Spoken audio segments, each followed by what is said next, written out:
ನಮಸ್ಕಾರ, ರಿವ್ಯೂ ಚಾನಲ್ಗೆ ಸ್ವಾಗತ. ನಾನು ಸೌಖ್ಯ ಗಾಂವ್ಕರ್. ಸಿಜೆಪಿ ಪ್ರೊಟೆಸ್ಟ್ ನೆಕ್ಸ್ಟ್ ಲೆವೆಲ್ಗೆ ಹೋಗ್ತಾ ಇದೆಯಾ? ಅಸಲಿ ಎತ್ತು ತಗೊಂಡು ಬಂದಿದ್ದೀವಿ ನೋಡಿ. ವಿಡಿಯೋ ಸಮೇತ ಬ್ಲಾಸ್ಟ್ ಆಗಿದೆ ಸಿಜೆಪಿ ಹೋರಾಟ. ಇದರ ನಡುವೆ ಒಂದು ಬಿಗ್ ಡೆವಲಪ್ಮೆಂಟ್ ರಾಷ್ಟ್ರ ರಾಜಕಾರಣದಲ್ಲಿ. ಧರ್ಮೇಂದ್ರ ಪ್ರಧಾನ್ ಅಮಿತ್ ಶಾ ಅವರನ್ನ ದಿಢೀರಂತ ಭೇಟಿಯಾಗಿದ್ದಾರೆ. ಮಾತುಕತೆ ನಡೀತಿದೆ. ಪ್ರಧಾನಿ ಮೋದಿ ದೊಡ್ಡ ನಿರ್ಧಾರವನ್ನು ತಗೊಂಡ್ರ. ಕೃಷಿ ಕಾಯ್ದೆ ಅವತ್ತು ಇದೇ ರೀತಿ ದೊಡ್ಡ ಹಂಗಾಮ ಸೃಷ್ಟಿಸಿತ್ತು ಅಲ್ವಾ ದೇಶದಲ್ಲಿ. ಅವತ್ತೊಂದು ನಿರ್ಧಾರ ತಗೊಂಡ್ರು, ಅದು ಹೆಜ್ಜೆ ಹಿಂದಿಡುವ ನಿರ್ಧಾರ. ಇವತ್ತೇನು ತೀರ್ಮಾನ ತಗೊಳ್ತಿದ್ದಾರೆ ಮೋದಿ? ಹಾಗಾದ್ರೆ ಸಿಜೆಪಿ ಪ್ರೊಟೆಸ್ಟ್ನ ಅತಿ ದೊಡ್ಡ ರಹಸ್ಯ ಬಯಲಾಗಿದೆ. ವಿಡಿಯೋ ಸಮೇತ ನಿಮ್ಮ ಮುಂದೆ ಇಡ್ತಾ ಹೋಗ್ತೀವಿ ನೋಡಿ. ಮಿಸ್ ಮಾಡಿದ್ರೆ ನಮ್ಮ ಚಾನಲ್ನ ಸಬ್ಸ್ಕ್ರೈಬ್ ಮಾಡಿ, ನಿಮ್ಮ ಅಭಿಪ್ರಾಯ ಕಮೆಂಟ್ ಮಾಡ್ತಾರೆ. CS ವೀಕ್ಷಕರೇ, ರಹಸ್ಯವನ್ನ ಇಡೋಕ್ಕಿಂತ ಮುಂಚೆ ಇನ್ನೇನು ಡೌಟೇ ಬೇಡ, ಇದಷ್ಟು ದೃಶ್ಯಗಳನ್ನು ನೋಡಿದ ಮೇಲೆ ನಿಮಗೆ ಎಲ್ಲ ಕ್ಲಿಯರ್ ಆಗುತ್ತೆ. ಸಿಜೆಪಿಯ ಅಸಲಿ ಎತ್ತು ನೋಡೋಣ. ಅದಕ್ಕಿಂತ ಮುಂಚೆ ಮೆಗಾ ಡೆವಲಪ್ಮೆಂಟ್ ರಿಪೋರ್ಟ್ ನಿಮ್ಮ ಮುಂದೆ ಇಟ್ಬಿಡ್ತೀವಿ. ಧರ್ಮೇಂದ್ರ ಪ್ರಧಾನ್ ಈಗ ಅಮಿತ್ ಶಾ ಅವ್ರನ್ನ ಭೇಟಿಯಾಗಿದ್ದಾರೆ.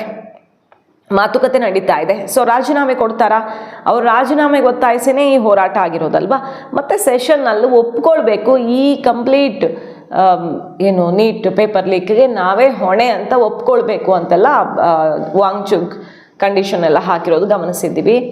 ಈಗ ಅನಿವಾರ್ಯವಾಗಿ ನೀಟ್ ಪೇಪರ್ ಲೀಕ್ ತಪ್ಪೆ, ಸರ್ಕಾರ ಹೊಣೆ ಹೊರಲೇಬೇಕು, ಅದರಲ್ಲಿ ಡೌಟ್ ಇಲ್ಲ. ಆದರೆ ಇದ್ರ ಸುತ್ತ ಸರ್ಕಾರನೇ ಉರುಳಿಸ್ತೀವಿ, ದಂಗೆ ಎಬ್ಬಿಸ್ತೀವಿ, ದೇಶ ಉರುಳಿಸ್ತೀವಿ ಅನ್ನೋ ರೀತಿಯಲ್ಲಿ ಹೋರಾಟ ನಡೀತಿರೋದು ಬಹಳ ಅಕ್ಷಮ್ಯ. ಇದು ಯಾರು ಒಪ್ಕೊಳ್ಳೋಕೆ ಸಾಧ್ಯ ಇರೋದಲ್ಲ.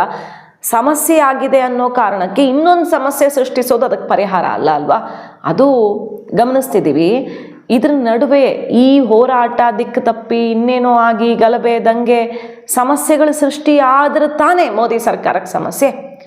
ಹಾಗಾಗಿ ಎಲ್ಲದಕ್ಕೂ ಫುಲ್ ಸ್ಟಾಪ್ ಇಡೋ ರೀತಿಯಲ್ಲಿ ಧರ್ಮೇಂದ್ರ ಪ್ರಧಾನ್ ರಾಜೀನಾಮೆ ಆಗತ್ತಾ ಅನ್ನೋ ಥರದ ಒಂದು ಡೆವಲಪ್ಮೆಂಟ್ ಆಗ್ತಿದೆ. ಅವತ್ತು ಶಾಸ್ತ್ರಿ ಅವರು ರೈಲ್ವೆ ಆಕ್ಸಿಡೆಂಟ್ ಹೊಣೆ ಹೊತ್ತಿದ್ದು ಪ್ರತಿ ವರ್ಷ ಏನಾದರೂ ಒಂದು ವಿಚಾರಕ್ಕಾದ್ರೂ ಚರ್ಚೆ ಆಗ್ತಾನೆ ಇರುತ್ತೆ. ರಾಜಕಾರಣಿಗಳು, ಇವತ್ತಿನ ರಾಜಕಾರಣಿಗಳು ಹೇಗೆ ಶಾಸ್ತ್ರಿ ಅವರಿಂದ ಪಾಠ ಕಲಿಬೇಕು ಅಂತ. ಸೊ ಆ ರೀತಿ ನೈತಿಕ ಹೊಣೆ ಹೊರಬಹುದಿತ್ತು ಪ್ರಧಾನ್ ಅವರು ಅನ್ನೋದೊಂದು ಚರ್ಚೆ ನಡೀತಾನೆ ಇದೆ. ಆ ಕಾರಣಕ್ಕೆ ಮತ್ತು ಈ ಹೋರಾಟವನ್ನು ಕಂಪ್ಲೀಟ್ ಆಗಿ ಇಲ್ಲಿಗೆ ಝೀರೋ ಮಾಡೋ ಕಾರಣಕ್ಕೆ ಒಂದಲ್ಲ ಒಂದು ನೆಪ ಹೇಳಿಕೊಂಡು ದಿಕ್ಕು ಬದಲಿಸಬಹುದು. ಈ ಹೋರಾಟದ ದಿಕ್ಕು ನೀಟ್ಗೆ ಶುರುವಾದದ್ದು ಇನ್ನೆಲ್ಲಿಗೂ ಲೀಡ್ ಆಗಬಹುದು. ಸೊ ದೇಶಕ್ಕೆ, ಸರ್ಕಾರಕ್ಕೆ ಥ್ರೆಟ್ ಆಗಬಹುದು. ಹಾಗಾಗಿ ಧರ್ಮೇಂದ್ರ ಪ್ರಧಾನ್ ರಾಜೀನಾಮೆ ಪಡೆದು ಫುಲ್ ಸ್ಟಾಪ್ ಇಡ್ತಾರಾ ಮೋದಿ ಅಂತಾನೂ ಅನ್ನಿಸ್ತಿದೆ. ಈಗ ಒಂದು ಮೇಜರ್ ಡೆವಲಪ್ಮೆಂಟ್ ಆಗ್ತಿದೆ. ಸೆಷನ್ ಆರಂಭದ ದಿನ ಇವತ್ತು ಭಾರಿ ಗಲಾಟೆ. ಒಂದು ಕಡೆ ಸೆಷನ್ ಒಳಗಡೆ ಗಲಾಟೆ, ಇನ್ನೊಂದು ಕಡೆ ಹೊರಗಡೆ ಪ್ರೊಟೆಸ್ಟ್. ಇಷ್ಟ ಆಗ್ತಿದೆಯಲ್ವಾ. ಈಗ ಬರೋಣ ಸಿಜೆಪಿ ಹೋರಾಟದ ಅಸಲಿಯತ್ ಏನು ಅನ್ನೋದನ್ನ ಈ ದೃಶ್ಯಗಳನ್ನು ನೋಡಿದ್ಮೇಲೆ ನೀವು ಡಿಸೈಡ್ ಮಾಡಿ ಒಂದೊಂದೇ ಇಡ್ತಾ ಹೋಗ್ತೀವಿ. ಮೊದಲನೆಯ ವಿಡಿಯೋ ನೋಡಿ. ನಾವು ಪಾರ್ಲಿಮೆಂಟ್ ಅನ್ನೇ ಕಿತ್ತು ಉಲ್ಟಾ ಮಾಡ್ತೀವಿ, ನಾವು ಪಾರ್ಲಿಮೆಂಟ್ ಅನ್ನ ಕಿತ್ತು ಉಲ್ಟಾ ಮಾಡ್ತೀವಿ, ನೇಪಾಳ ಮಾಡ್ತೀವಿ ಅನ್ನುವ ಘೋಷಣೆ. ಸೊ ಇದೇನಾ ಸೋನಮ್ ವಾಂಗ್ಚುಕ್ ಶಾಂತಿಯುತವಾದ ಪ್ರತಿಭಟನೆ ಅಂತ ಹೇಳಿದ್ದ, ದೀಪ್ಗೆ ಹೇಳಿದ್ದ ಶಾಂತಿಯುತವಾದ ಪ್ರತಿಭಟನೆ ಇದೇನಾ? ಉಲ್ಟಾ ಮಾಡ್ತಾರಂತೆ. ಅಪ್ರೂಟ್ ಮಾಡ್ತೀವಿ, ಸಂಸತ್ತನ್ನ ಕಿತ್ತಾಕ್ತೀವಿ ಅನ್ನುವಂಥ ಘೋಷಣೆ ಕೂಗುವಂತಹ ಯಾವ ಸೀಮೆ ಸ್ಟೂಡೆಂಟ್ಸ್ ಇವರು ಗೊತ್ತಾಗಿಲ್ಲ. ಯಾವ ಸೀಮೆ ಶಾಂತಿಯುತ ಹೋರಾಟ ಇದು ಗೊತ್ತಿಲ್ಲ. ಪ್ರಜಾಪ್ರಭುತ್ವದ ವ್ಯವಸ್ಥೆ ಮತ್ತೊಂದು ಮಗದೊಂದು ಯಾವುದು ಲೆಕ್ಕಿಸದೆ ಇವತ್ತು ಎಲ್ಲ ಕೈಗೆತ್ಕೊಳ್ತೀವಿ ಅಂತ ಹೋಗ್ತಿದ್ದಾರೆ. ನಂಬರ್ 1. ಎರಡನೇದು, ಹೆಚ್ಚು ಕಡಿಮೆ ಆದ್ರೆ, ಸೋನಮ್ ವಾಂಗ್ಚುಕ್ಗೆ ಹೆಚ್ಚು ಕಡಿಮೆ ಆದ್ರೆ, ಜೀವಕಪ್ಪಾಯ ಆದ್ರೆ ಪಾರ್ಲಿಮೆಂಟ್ ಒಳಗಡೆ ಹೆಂಗ್ ನುಗ್ಗುತ್ತೀವಿ ಅಂದ್ರೆ, ಬಾಂಗ್ಲಾದೇಶದಲ್ಲಿ ಹಸೀನಾ ಬಟ್ಟೆನೂ ಬಿಡದೆ ಹರಿದು ಹಾಕಿದ್ರಲ್ಲ, ಹಂಗೆ ಹೆಂಗ್ ನುಗ್ಗುತ್ತೀವಿ ಅಂದ್ರೆ ನರೇಂದ್ರ ಮೋದಿ ಅವರನ್ನ ಸಿಕ್ಕಲ್ಲಿ ಹೊಡಿತೀವಿ, ನರೇಂದ್ರ ಮೋದಿಗೆ ಹೊಡಿತೀವಿ, ಪಾರ್ಲಿಮೆಂಟ್ನ ಒಳಗಡೆ ಹೋಗಿ ಧ್ವಂಸ ಮಾಡ್ತೀವಿ. इदा शांतियुतवाद होराटा बिल्कुल पीटेंगे. हम भूल जाएंगे कि हम एक संवैधानिक देश में रहते हैं. प्रधानमंत्री को पीटेंगे. बिल्कुल, हम एक संवैधानिक देश में रहते हैं. हम संविधान की बहुत इज्जत करते हैं. लेकिन जब जनता पे जुल्म होगा तो फिर ये सरकार को बख्शा नहीं जाएगा. संसद भवन उखाड़ दिया जाएगा, संसद भवन उखाड़ दिया जाएगा, इस्तीफा नहीं मिला तो उखाड़ दिया जाएगा, सब कर दिया जाएगा, नेपाल बना दिया जाएगा, नेपाल बनेगा. ಈ ಮಾತುಗಳನ್ನು ಕೇಳಿಸ್ಕೊಳ್ಳಿ, ಯಾವಾಗ ಅರ್ಥ ಆಗತ್ತೆ ನಿಮ್ಗೆ ಇದು ಎಲ್ಲಿಂದ ಫಂಡ್ ಆಗ್ತಿದೆ, ಯಾವ ಟೂಲ್ ಕಿಟ್ ಕೆಲಸ ಮಾಡ್ತಿದೆ. ನಿಜವಾದ ವಿದ್ಯಾರ್ಥಿಗಳು ಈ ರೀತಿ ಮಾತಾಡ್ತಾರ? ನೀಟ್ ಎಕ್ಸಾಮ್ ನ್ಯಾಯ ಕೇಳೋರು ಈ ರೀತಿ ಮಾತಾಡ್ತಾರ? ಇನ್ನೊಂದು ಟೀಮ್ ಮಾತಾಡುತ್ತಲ್ಲಿ ನರೇಂದ್ರ ಮೋದಿನೇ ಒಬ್ಬ ಭಯೋತ್ಪಾದಕ, ಈ ಸರ್ಕಾರ ಈ ವ್ಯವಸ್ಥೆಯಲ್ಲಿರುವಂತ ಭಯೋತ್ಪಾದಕರು, ಇವರನ್ನ ನಾವು ಕೇರ್ ಮಾಡಲ್ಲ ಅಂತ. ಯಾವ ಸ್ಟೂಡೆಂಟ್ಸ್ ಲಕ್ಷಣ, ಒಂದು ಪೈಸೆ ಲಕ್ಷಣ ಕಾಣಿಸ್ತಾ ಇಲ್ಲ ಇವ್ರಿಗೆ. ಸೊ ಇಂಥದ್ದೊಂದು ಹೋರಾಟ, ಈ ದೇಶದ ಕಂಪ್ಲೀಟ್ ವ್ಯವಸ್ಥೆಯನ್ನ ಬುಡಮೇಲು ಮಾಡುವಂತಹ ಹೋರಾಟ ಈ CJP ಪ್ರೊಟೆಸ್ಟ್ ಅನ್ನೋದಕ್ಕೆ ಸಾಕ್ಷಿ. ಇದಕ್ಕಿಂತ ಬೇಕಾ ಅನ್ನುವ ಆಕ್ರೋಶ ಸಿಡಿತಿದೆ ಈಗ. ಯಾಕಂದ್ರೆ ಬಹಳಷ್ಟು ಸಲ ನಾನು ಈ ವಿಚಾರ ಇಟ್ಟಿದ್ದೀನಿ, CJP ಹೋರಾಟದ ಬಗ್ಗೆ ಮಾತಾಡುವಾಗ ಇವರು ಸಮಸ್ಯೆಯನ್ನ ಪ್ರಶ್ನೆ ಮಾಡಿ ಸಮಸ್ಯೆ ಸುತ್ತ ಹೋರಾಟ ಮಾಡಿದ್ರೆ ತುಂಬಾ ಒಳ್ಳೇದು. ಆದ್ರೆ ಇರೋ ಸಿಸ್ಟಮ್ ಅನ್ನೇ ಕಿತ್ತಾಕ್ತೀನಿ, ಪದೇ ಪದೇ ಸಿಸ್ಟಮ್ ಕಿತ್ತಾಕ್ಬೇಕು, ಅರಾಜಕತೆ ಆಗಬೇಕು, ಪದೇ ಪದೇ ಎಲ್ಲ ಚೇಂಜ್ ಆಗ್ತಿರ್ಬೇಕು, ಪದೇ ಪದೇ ಸರ್ಕಾರ ಬದಲಾಗಬೇಕು, ಪದೇ ಪದೇ ಸಿಸ್ಟಮ್ ಬದಲಾಗಬೇಕು. ಅದನ್ನೇ ನಾವು ಮಾಡ್ತಾ ಕೂತ್ಕೊಂಡ್ರೆ ಒಂದು ದೇಶಕ್ಕೆ ಭದ್ರತೆ ಸಿಗತ್ತಾ? ಒಂದು ದೇಶ ಏನ್ ಬಯಸತ್ತೆ? ಜಗತ್ತಿಡೀ ಸ್ಥಿರತೆ ಇರಬೇಕು ನಾಯಕತ್ವದಲ್ಲಿ, ಆಗ ಮಾತ್ರ ಡೆವಲಪ್ಮೆಂಟ್ ಅಂತ ಬಯಸುತ್ತೆ. ಭಾರತವನ್ನ ಬಾಂಗ್ಲಾ, ನೇಪಾಳ, ಶ್ರೀಲಂಕಾ ಮಾಡ್ತೀವಿ ಅಂತ ಹೇಳಿದ್ರೆ ಅಲ್ಲೆಲ್ಲ ಈ ತರ ದಂಗೆ ಆದ್ಮೇಲೆ ಏನಾಗಿದೆ, ಇವತ್ತು ಅನಾನುಭವಿಗಳು ಬಂದು ಕೂತಿ ಏನಾಗಿದೆ ಅನ್ನೋದನ್ನ ಫಸ್ಟ್ ಸ್ಟಡಿ ಮಾಡ್ಕೊಂಡು ಬಂದು ಇವ್ರು ಹೋರಾಟಕ್ಕೆ ಬರ್ಬೇಕು ಅಲ್ವಾ? ಏನ್ ನಡೆಸ್ತಿದ್ದಾರೆ ಇವರು ಅನ್ನೋದನ್ನೇ ತಲೆ ಬುಡ ತಿಳ್ಕೊಳ್ಳದೆ ಹೋರಾಟ ಮಾಡ್ತಿದ್ದಾರೆ. ಹಾಗಾದ್ರೆ ನೀಟ್ ಎಕ್ಸಾಮ್ ಪ್ರಧಾನ್ ರಾಜೀನಾಮೆಗಷ್ಟೇ ಆಗ್ರಹಿಸಿ ಹೋರಾಟ ಮಾಡಿದ್ರೆ ಇವತ್ತು ಇಡೀ ದೇಶ ಇವ್ರ ಜೊತೆಗೆ ನಿಲ್ತಿತ್ತು. ಆದ್ರೆ ಇವರ ಹೋರಾಟ ಒಂದು ನರೇಂದ್ರ ಮೋದಿ ಇಳಿಸುವ, ಒಂದು ಸರ್ಕಾರ ತೆಗೆಯುವ, ಇನ್ನೊಂದು ಹಿಂದೂಗಳನ್ನು ವಿರೋಧಿಸುವಂತ ಹೋರಾಟ. ಆಂಟಿ ಹಿಂದೂ ಸ್ಲೋಗನ್ಸ್ ಯಾಕೆ ಬರುತ್ತೆ? ಆಂಟಿ ಹಿಂದೂ, ರಾಮ ಸೀತೆಗೆಲ್ಲ ನೀಟ್ ಎಕ್ಸಾಮ್ಗೆ ಏನ್ ಸಂಬಂಧ? ಯಾಕೆ ಬಂತು ಅದೆಲ್ಲ? ಸೊ ಒಂದೊಂದೇ ಬಣ್ಣ ಬಯಲಾಗ್ತಿದೆ. ಈಗ ಈ CJP ಪ್ರೊಟೆಸ್ಟ್ ಅನ್ನ ಟೀಕಿಸಿದ್ರೆ ಇವರು ವಿದ್ಯಾರ್ಥಿಗಳ ವಿರೋಧಿಗಳು ಅನ್ನೋ ರೀತಿಯಲ್ಲಿ ಆಗ್ತಾರೆ.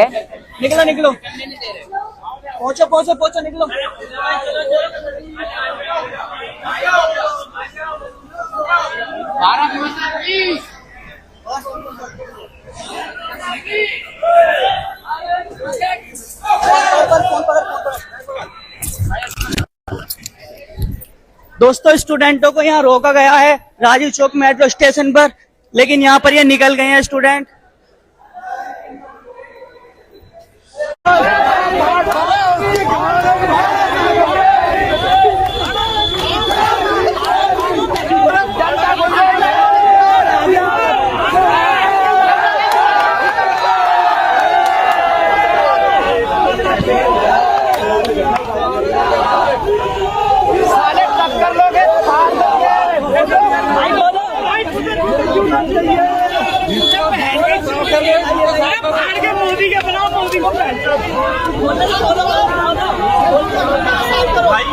बाबा रामदेव रंडवा, बाबा रामदेव रंडवा, मोदी जी रंडवा, पूरे रंडवों की सरकार है तो चोर चोर बोलेगा, एक दूसरे का सपोर्ट लेगा।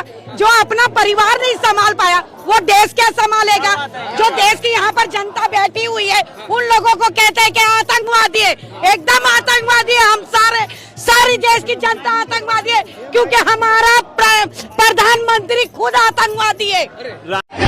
गांधीकरण से महिलाएं बोली, मेरी बहन ने बोली, मजदूर का नारा, मजदूर का नारा, किसान बोला, किसान बोला, लड़कों से बोला, फूलों से बोला, बालक से बोला, विद्यालय बोले, बहने बोले, वो भाई बोले, वो कमरेड बोले, मेरे साथी बोले, वो केवल लीग से, वो केवल लीग से, वो बेरोजगारी से, वो बेरोजगारी से, वो भेदभाव से, वो भेदभाव से, वो भेदभाव से, वो जातिवाद से, वो जातिवाद से, वो जातिवाद से, सांप्रदायिकता से, वो करप्शन।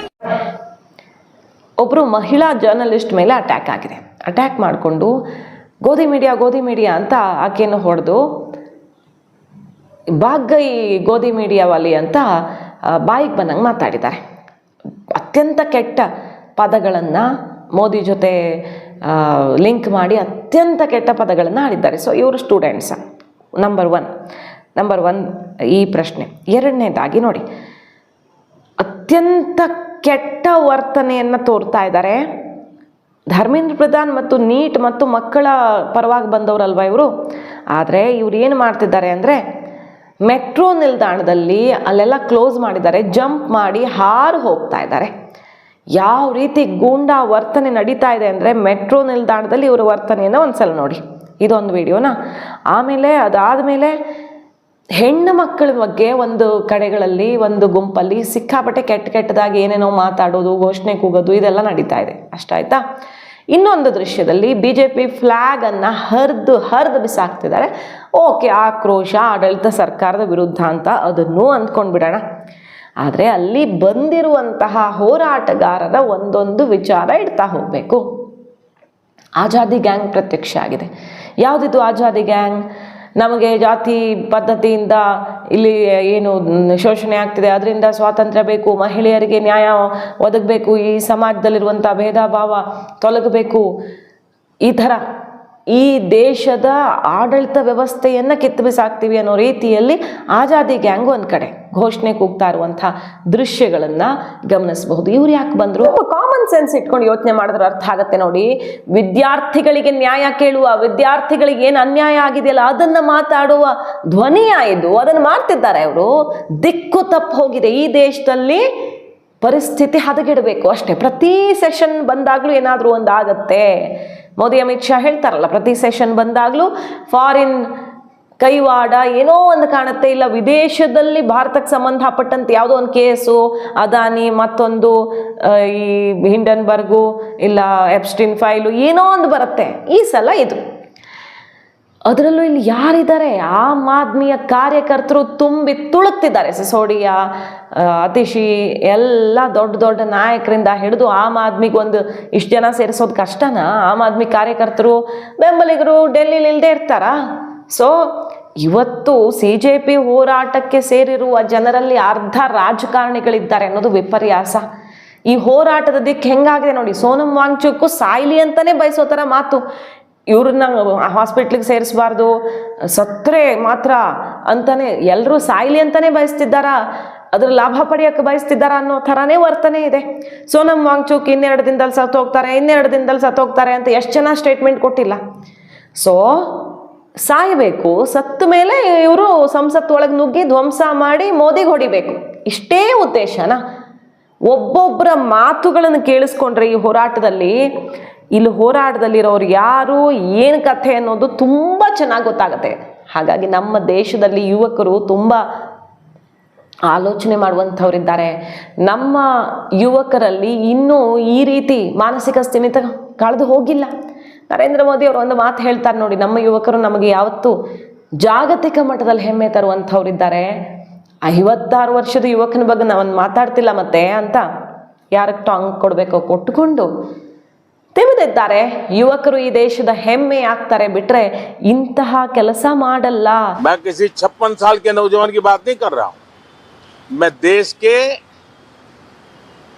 ये स्टार्टअप ने 28 के एवरेज वाले नौजवानों ने अंतरिक्ष में भारत का झंडा गाड़ दिया ನೋಡಿ. 163 ಇಂಪೋಸ್ ಮಾಡಿದ್ದಾರೆ, ಸೆಕ್ಷನ್ 163. CJP ಹೋರಾಟದ ಹತ್ರ ಲಾರಿ ಗಟ್ಟಲೆ ಕಲ್ಲುಗಳನ್ನು ತಂದು ನಿಲ್ಲಿಸಲಾಗಿದೆ. ಅಂದರೆ ಕಲ್ಲಿರುವಂಥ ಲಾರಿ ತಂದು ನಿಲ್ಲಿಸಲಾಗಿದೆ. ಯಾಕೆ ಬಂತು ಕಲ್ಲು? CJP ದೀಪ್ಗೆ ಹೇಳ್ತಿರೋದೇನೆಂದರೆ, ನಮ್ಮ ಹೋರಾಟಕ್ಕೆ ಕೆಟ್ಟ ಹೆಸರು ತರೋದಕ್ಕೆ ಇವರೇ ಪೊಲೀಸರೇ ಕಲ್ಲು ತುಂಬಿರೋ ಲಾರಿ ತಂದು ನಿಲ್ಲಿಸ್ತಿದ್ದಾರೆ, ದೊಣ್ಣೆಗಳನ್ನು ತಂದು ಅಲ್ಲಿ ಜಮಾ ಮಾಡ್ತಿದ್ದಾರೆ, ಜಖಮ್ ಆಗಿರೋ ಗಾಡಿ ತಂದು ನಿಲ್ಲಿಸ್ತಿದ್ದಾರೆ, ಇಲ್ಲಿ ನಾವು ಹಾಳು ಮಾಡಿದ್ದೀವಿ ಅಂತ ತೋರ್ಸೋಕೆ ನೋಡ್ತಿದ್ದಾರೆ ಅಂತ.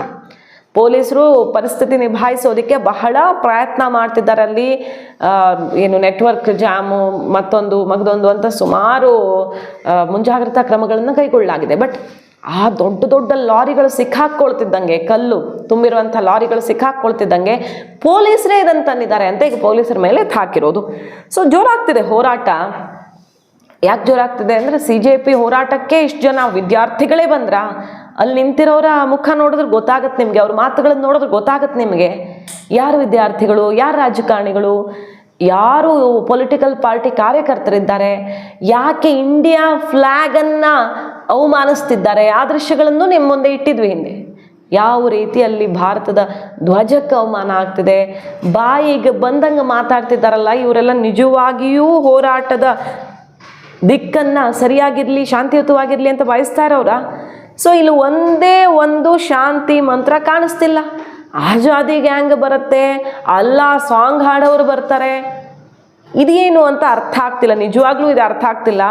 ಆದಿತ್ಯ ಠಾಕ್ರೆ, ಉದ್ಧವ್ ಠಾಕ್ರೆ, ಮನೀಶ್ ಸಿಸೋಡಿಯಾ, ಅರವಿಂದ್ ಕೇಜ್ರಿವಾಲು, ಶಬಾನಾ ಆಜ್ಮಿ, ಸೋನಾಕ್ಷಿ ಸಿನ್ಹಾ, ಪ್ರಕಾಶ್ ರಾಜು ಇವರೆಲ್ಲ ಈ ಹೋರಾಟದ ಧ್ವನಿಯಾಗಿದ್ದಾರೆ, ಅಲ್ಲಿ ಬಂದು ನಿಂತ್ಕೊಂಡಿದ್ದಾರೆ. ಸೊ ಆಂಟಿ BJP ಪ್ರೊಟೆಸ್ಟ್ ಆಯಿತು, BJP ಫ್ಲ್ಯಾಗ್ ಬೇರೆ ಹರಿದು ಹಾಕ್ತಿದ್ದಾರೆ, ಅಥವಾ ಸ್ಟೂಡೆಂಟ್ಸ್ ಪರವಾದ ಪ್ರೊಟೆಸ್ಟ್ ಅನ್ನೋದಕ್ಕೆ ಫಸ್ಟ್ ಉತ್ತರ ಸಿಗಬೇಕು. ಸೊ ಇದೆಲ್ಲ ಅದಕ್ಕೆ ಫುಲ್ ಸ್ಟಾಪ್ ಹಾಕದೇ ಇದ್ರೆ ದೇಶದಲ್ಲೇ ಏನೋ ಅಲ್ಲೋಲ ಕಲ್ಲೋಲ ಮಾಡೋಕ್ಕೆ ಪ್ಲಾನ್ ಆಗಬಹುದು. Just like CAA, NRC protest, ಎಷ್ಟೊಂದು ಜನ ಸತ್ರು ನೆನಪಿದೆ ಅಲ್ವಾ ನಮಗೆ? ಎಷ್ಟು ಜನರ ಜೀವ ಹೋಯಿತು. ಕೃಷಿ ಕಾಯ್ದೆ, ನರೇಂದ್ರ ಮೋದಿ ಅವ್ರ ಹೆಜ್ಜೆ ಹಿಂದಿಡದೇ ಇದ್ದಿದ್ರೆ ನಾವು ರೈತರ ಬದುಕು ನಿಜವಾಗಿ ಉಜ್ವಲ ಮಾಡಬೇಕು ಅನ್ನೋ ಮಹತ್ವಾಕಾಂಕ್ಷೆಯಿಂದ ಈ ಕಾಯ್ದೆ ತರೋಕೆ ಹೊರಟಿದ್ವಿ. ಬಟ್ ಗೊತ್ತಿಲ್ಲ, ನಾವು ಇಷ್ಟು ವಿರೋಧ ಎಕ್ಸ್ಪೆಕ್ಟ್ ಮಾಡಿರಲಿಲ್ಲ. ಆಯಿತು ನಾವೇ ಸೋಲ್ತೀವಿ ಬಿಡಿ ಅಂತ ಹೆಜ್ಜೆನೇ ಹಿಂದಿಟ್ಟು ಎಲ್ಲದಕ್ಕೂ ಫುಲ್ ಸ್ಟಾಪ್ ಹಾಕಿದ್ರು. ಹಾಕದೇ ಇದ್ದಿದ್ರೆ ಅವತ್ತು ವಿದೇಶಿ ಸಂಚು ಭಾರತದಲ್ಲಿ ಕಲ್ಲೋಲ ಸೃಷ್ಟಿ ಮಾಡ್ತಿತ್ತು, ಮೋದಿ ಸರ್ಕಾರಕ್ಕೆ ಕುತ್ತು ಬರುವಂಥ ಚಾನ್ಸಸ್ಸು ಇರ್ತಿತ್ತು. ಸೊ ಎಚ್ಚೆತ್ಕೊಂಡ್ರು, ಒಂದು ಕಾಯ್ದೆ ಅಲ್ವಾ, ಆಯಿತು ಬದಲಾವಣೆ ಮಾಡೋದಾದರೆ ಮುಂದೆ ಅವಕಾಶ ಇರೋದು ಯಾವಾಗ? ಸರ್ಕಾರ ಉಳಿದಾಗ.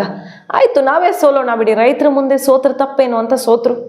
ಈಗ ವಿದ್ಯಾರ್ಥಿಗಳ ವಿಚಾರ ಬಂದಿದೆ. ಸೊ ಮೋದಿ ಮತ್ತೊಮ್ಮೆ ಸೋತು ಪ್ರಧಾನ್ ರಾಜೀನಾಮೆ ತಗೊಳ್ತಾರ? ತಪ್ಪಾಗಿದೆ, ಪ್ರಧಾನ್ ತಲೆದಂಡ ಆಗಿದೆ, ವ್ಯವಸ್ಥೆ ಸರಿಯಾಗತ್ತೆ, ಆದರೆ ಇಂತಹ ಸಂಚುಗಾರರಿಗೆ ಅವಕಾಶ ಕೊಡಲ್ಲ ಅನ್ನುವಂಥ ನಿರ್ಧಾರ ತಗೊಳ್ತಾರ? ಕಾದ್ ನೋಡಬೇಕು. ಪ್ರಧಾನ್ ರಾಜೀನಾಮೆ ಕೊಟ್ಟರೆ ನಿಜವಾಗಿಯೂ ಅದು ಸ್ವಾಗತಾರ್ಹ. ಕೊಡಬೇಕಿತ್ತು, ಅವ್ರು ಮುಂಚೆನೇ ಕೊಡಬೇಕಿತ್ತು, ಇಷ್ಟು ತಡ ಮಾಡಲೇಬಾರ್ದಿತ್ತು, ಇದಕ್ಕೆಲ್ಲ ಅವಕಾಶನೇ ಕೊಡಬಾರ್ದಿತ್ತು. ಮಾಹಿತಿ ಇಷ್ಟ ಆಗಿದ್ರೆ ಮಿಸ್ ಮಾಡಿದ್ರೆ ನಮ್ಮ ಚಾನಲ್ನ ಸಬ್ಸ್ಕ್ರೈಬ್ ಮಾಡಿ, ನಿಮ್ಮ ಅಭಿಪ್ರಾಯ ಕಮೆಂಟ್ ಮಾಡಿ ತಿಳಿಸಿ. Thank you.